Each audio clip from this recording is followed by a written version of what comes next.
And let's go down to the beautiful city of Houston, Texas, where the Chiefs, in a very weird, strange, just a I don't Roller know, coaster a roller motion. coaster of a game where the Chiefs found a way to win 30-24 in overtime against the Texans.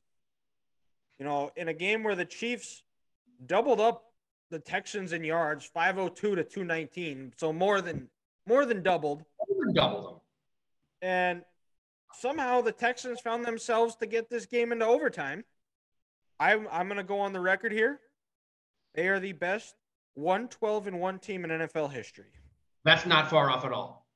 Like, I mean this in all seriousness. This Houston Texans team is probably closer to a 5-win team than a 1-win team.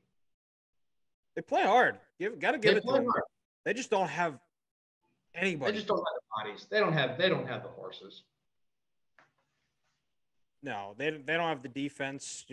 Mills is a nice player. He's not the answer at quarterback. I think that they were down. I think they were still down Brandon Cooks and Nico Collins. And Dameon Pierce. And Dameon Pierce. But their rookie corner they drafted, Stingley, seems like he's a nice piece. Seems like they hit there. Stingley's having a good year for him. But 30-24, Grant, we had 3 goals for the Chiefs. 24 rushing attempts. They did that. They ran the ball 33 times for 189 yards. That's pretty good. I don't have the math on. Average 5.7 yards a carry, baby. Yep. And no sacks. They gave up 2 sacks. Nope. And they turned the ball over 2 times. You didn't want any turnovers. Well, they turned it over twice. And you know what's the most frustrating part about this, Dylan? Is those 2 turnovers led to 14 points. Because one was a Pacheco fumble in the red zone. Houston got the ball at the 17. And then the second one was, I believe it was a 3rd and long screen pass over the middle of Juju. And Juju fumbled the ball. And then the Texans get the ball at midfield. They go down and they get a touchdown. Now, we're going to play the hypothetical game because that's all we have. If you take away those 2 turnovers, Houston has less than 200 yards of offense, and they only scored 10 points in this football game. And the Chiefs probably walk into at least a 31-10 victory. Easy. They did everything that they should have done. But again, this team just keeps letting opponents stay around in games. And that's frustrating because they're playing with their food, and it caught up with them against Cincinnati. And it's going to catch up to them again sometimes in the playoffs if they don't clean this shit up. Yeah.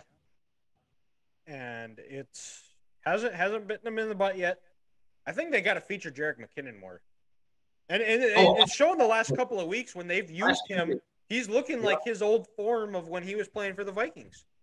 Exactly. And the player that San Francisco thought they were getting when they signed him before those 2 tough knee injuries. Yeah, and he's been a nice pickup on my fantasy team. Unfortunately, I did not get to use him this week because I got the 1 seed, so I had a bye this week. Oh, nice flex. I'll have to go on my whole fiasco for this week. Yeah, So this is mine is I'm in 2 leagues. My 1 league, like I just said, I am the 1 seed. My other league, I won 3 games all year.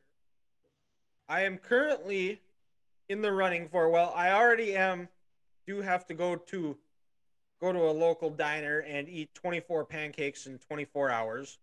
Oh, that's going to be intense. And if I lose which if you're a league watcher, you would understand, the quote unquote our Sacco, I also would have to eat a super hot chip.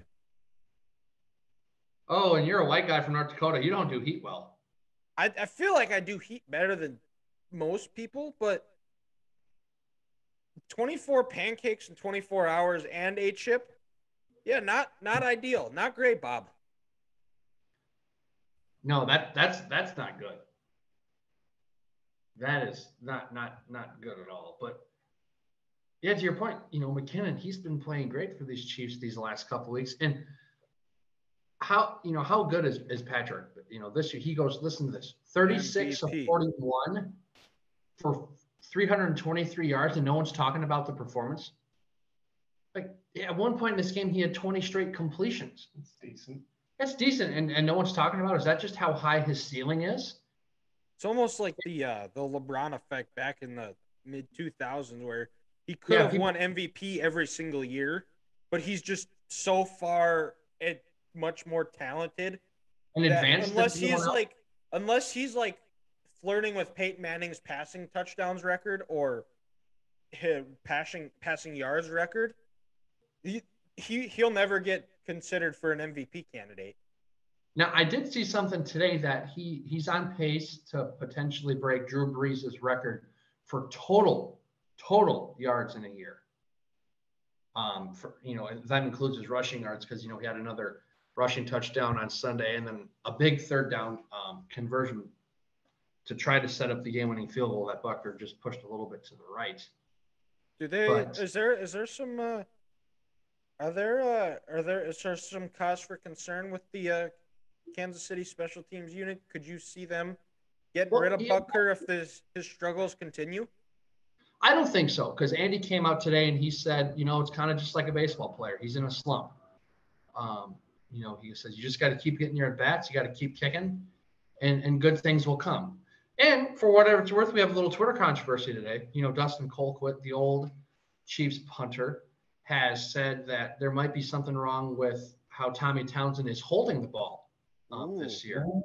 Yeah, on some of these extra points, the laces aren't facing out. They're at the sideline.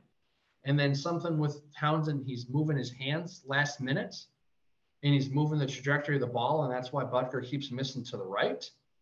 So maybe we have a little holder problem there in Kansas City.